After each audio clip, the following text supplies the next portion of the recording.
When I was a park ranger, I definitely saw there was a big problem with other people telling our stories on our country that were not correct and were not honouring the intellectual property rights of the people who own the stories, and were definitely not giving economic benefits to those people. I realised the other problem was our people don't get access to technology skills, and that's holding us back in a lot of industries. I was determined to create a company that would fix that.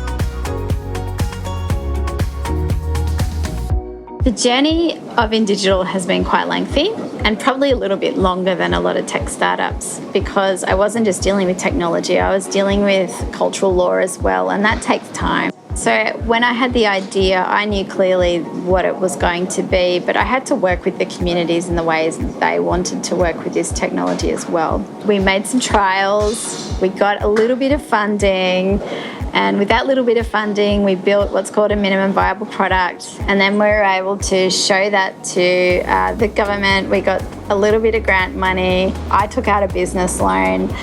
Then we went into the product which we released, and that went a little bit viral. And we started getting calls from all around the world, and from journalists, and from the ABC wanted to come on country and do a story on us. And then I got invited to come and talk about what we'd achieved at conferences. And at one of those conferences, I met Microsoft, and Microsoft started talking to me about working with them.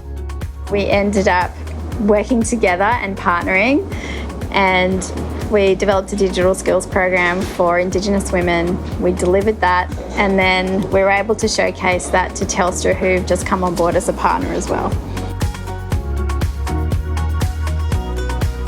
I think everybody in the world is on a really steep learning curve when it comes to technology, and I'm no different. So I had to problem solve every step of the way. I knew my vision was to have holograms of our old people telling their stories. I didn't know how to do that. So it was a lot of Googling, a lot of talking to mentors, a lot of trying technologies, a lot of buying technology and fiddling with it, and just trying to bring it all together, really. In Kakadu, I made the world's first Indigenous augmented reality application, and that involved becoming a drone pilot and working out how to use drone captured imagery of cultural places for image recognition. So when you do hold your phone up to places, the camera in your phone can recognise the site that you're looking at and then bring forward the right information.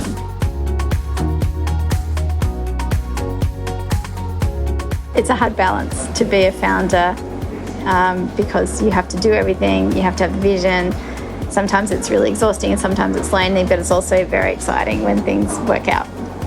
You have to be stubborn, I think, to be a founder, because people will challenge you, and people who don't understand what you're trying to do will challenge you.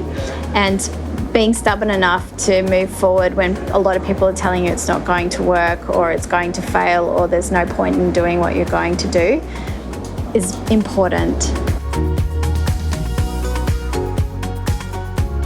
If girls have an idea for a business venture, write it down on a piece of paper is my first piece of advice, because I think there's something, when you write it down, it becomes real.